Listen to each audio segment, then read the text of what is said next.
আমি মনে হয় তোমাকে ভালোবাসি জান। এই না যা পড়তে গেছে বাবা, দেখ সোনাইবার কুইন বানালাইছি। আচ্ছা ঠিক আছে লায়া না, দাঁড়াও আমি সোনাইপার কিং এর আরেকটু মামা তোর একটা হেল্প করবো আমি।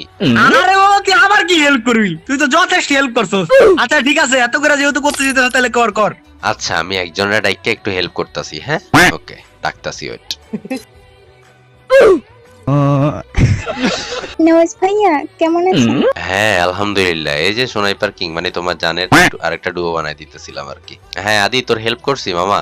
আরে মামা তুই তো আমার যথেষ্ট হেল্প করলি। হ্যাঁ মামা তুই এটা কি করলি? তুই আমার বউ এর ডাকছত কি লিগা? তুই বেড়া, আমি একটা সোনাইবার কুইন বানাইতাছিলাম, তুই কুইন বানানোর আগে এমন একটা বাসা আমার দিয়া দিলি।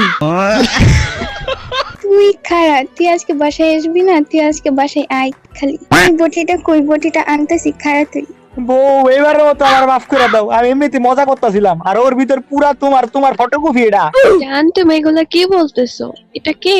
হ্যাঁ জানের গোষ্ঠী মানে কে কে আর জান? এই তোর বউ থাকতে তোরে ওইটা জান বললো কিসের জন্য? ওইটা তোর কি লাগে? আরে বউ এটা আমার নানাতো বোন, এটা আমি আমার খালাতো বোন বানাতে চেয়েছিলাম। যাই হোক মাফ করে দাও প্লিজ। এই আদি হেল্পটা কেমন লাগছে মামা? এত হেল্প করছি, এখন আরেকটা হেল্প করে দিলাম আর কি। যা আমার শরম করতেছে দুষ্টু। নওয়াজ ভাইয়া আপনি আমারে হেল্প করছেন। তুই আজকে খারা, বটিটা কই তোরে দেখতেছি সোনাই পার্কিং এর গোষ্ঠী মারি। বউ তোমার পা ধরি, এবারের মতো আমার মাফ করে দাও। আর তুই খারা খারা কি দাস গ্রুপের যা, আর না যা তোর আমি পেয়ালি ফকির নির্বলা, তোর খবর আছে। কি ব্যথা রে বন্ধু, মারার আগে ব্যথা পাইতাছি।